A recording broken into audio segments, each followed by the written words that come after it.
بسم اللہ الرحمن الرحیم۔ السلام علیکم ورحمۃ اللہ وبرکاتہ۔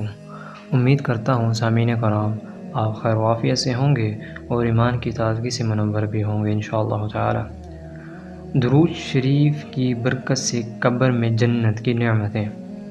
عارف باللہ حضرت بنحانی رحمہ اللہ نے اپنی کتاب جامع کرامات اولیاء میں ایک واقعہ لکھا ہے کہ ایک شخص مکہ مکرمہ حاضر ہوا اور وہ وہاں کچھ عرصہ رہا۔ وہاں اس کی زندگی کے دن پورے ہو گئے۔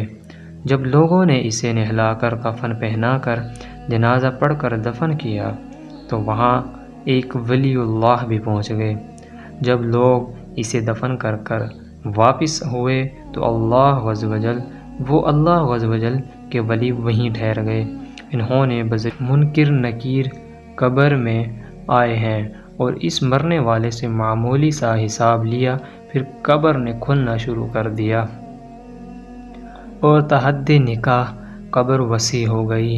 پھر دیکھا کہ حضرت ملک الموت علیہ السلام کبھی جنت سے قالین لا کر بچھاتے ہیں، کبھی کندلینیں لا کر لٹکاتے ہیں تو کبھی پھل وغیرہ لا رہے ہیں، گویا جنت کی نعمتیں قبر میں آ گئی۔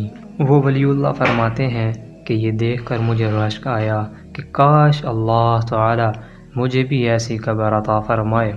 مجھے یہ خیال آنے پر حضرت ملک الموت علیہ السلام نے اندر سے غور سے دیکھا اور فرمایا جیسے یہ درود پاک پڑھا کرتا تھا آپ بھی ایسا درود پاک پڑھا کریں، اللہ تعالی آپ کو بھی ایسی قبر عطا کرے گا۔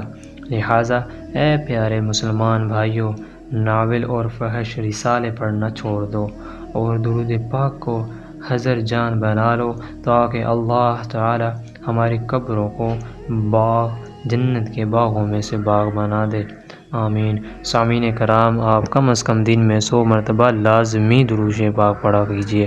باقی آپ مجھے اپنی دعاؤں میں یاد رکھیے گا۔ مجھے اجازت دیجیے، اللہ حافظ، جزاک اللہ خیرا۔